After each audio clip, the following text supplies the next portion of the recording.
Once the silent treatment started, the entire house shifted. The entire energy shifted.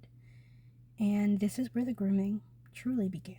Because at this point, not only did I notice the division, but so did he. He first started doing it by doing like surprise scare attacks, where he would like to, for instance, if I would be leaving the house and be walking down the driveway, he would sometimes be behind a car, and if he'd see that I'm leaving the house, he'd jump out from behind the car and try to scare me. And this is all based off of a reaction. He wants to see if I would react to him. And it's supposed to eventually, over time, what groomers would do, they would use this technique to eventually desensitize you, where you no longer kind of fear them. You get quieter and quieter and quieter. That when they finally get to you, you stay silent forever, right? So he would do this quite often. And it started just outside in front of the house on the driveway. And then soon, it started to become inside the house. Now, for you to understand the full picture, in our home, we have 4 bedrooms. 1 bedroom is on one side, and then the other 3 are on the other half of the house. I am on the half where all the other bedrooms are. My mom and her boyfriend are in that 1 bedroom. So, while I'm there, he would work nights. And my mom by that time would be sleeping.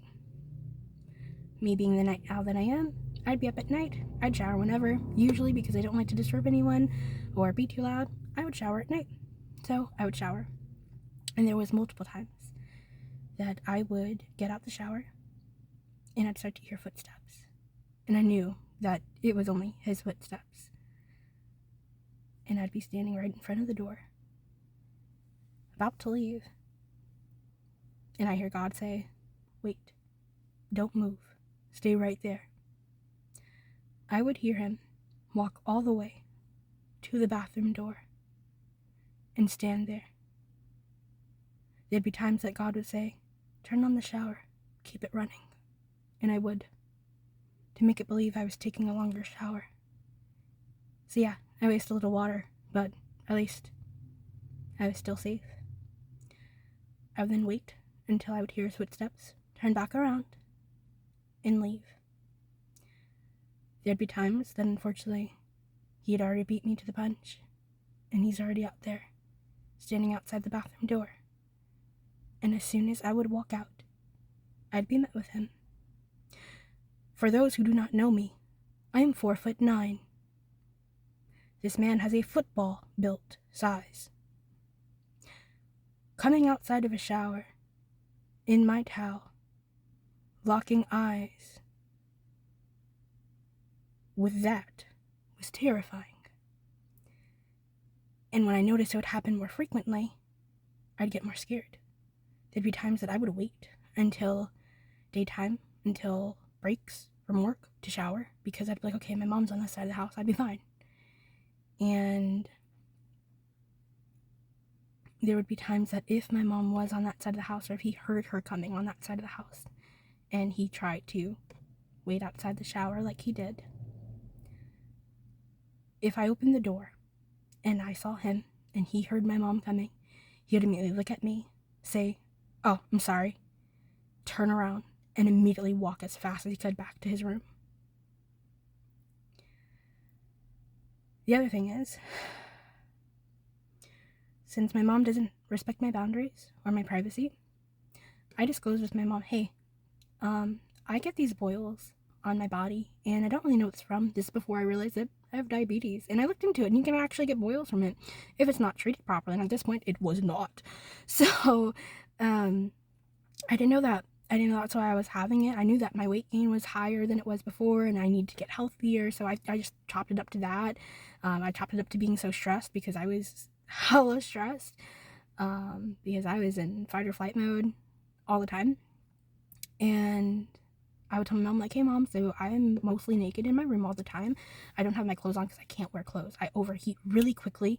It doesn't matter how light the pair of clothing is. It doesn't matter if it's breathable. It does not matter. I'm overheating. I'm hot. And all it does after a while is just make more boils, and they would hurt. So I would walk around in a towel in between going to my room, to the bathroom, or quickly going to get water, and I would wait. I would wait until he was gone from the house completely at work, or I would wait until I did not hear him. If I was completely desperate and needed to do something in the kitchen, I would wear clothing.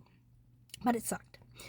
So in this particular time, I told my mom this, and mom was like, okay, perfect. Like, I'll make sure that I'm aware to, like, double knock on your door before coming in. Cool. Awesome.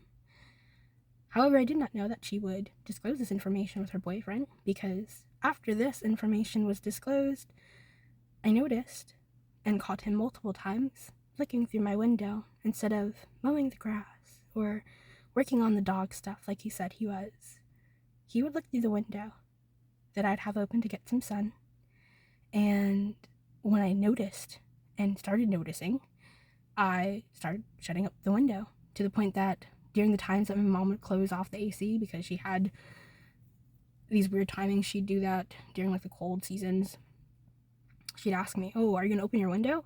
I'd be so terrified to open my window. I'd be so scared to have that much access. I'm like, well, what if he opens the window? What if he comes through the window? I don't know what this man is going to do. I'm quite scared. This other time, I was in bed.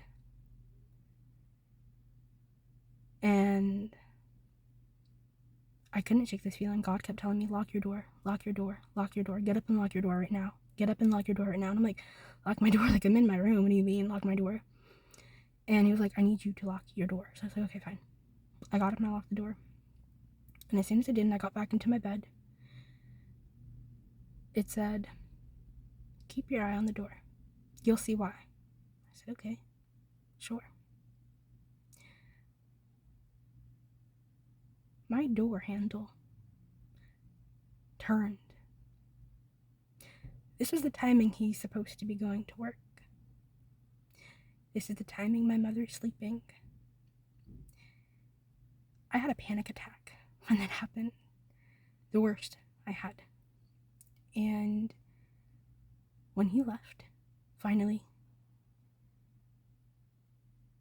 I walked all the way to my mom's room. And I held my hand at her door. And I listened to her snoring. And I turned back around. And I went back to my room. And I cried myself to sleep. And I did that every time. Every single time that I caught him approaching me. And it did not matter whether I was in a towel, whether I was in the robe that they provided me that was tighter and more revealing than the towel was, or if I was fully clothed. I would catch him staring at me. And there were times that I caught my mother watching him staring at me. And instead of my mother having an issue with him doing these things, she immediately looked at me with such disgust, like, bitch. And I would be confused. I would be so caught off guard. I'm like, you're my mom. You're supposed to be protecting me. You're seeing this right in front of me, right in front of you. You're noticing this in real time. This isn't when I was a child and you didn't know at all. You're noticing this.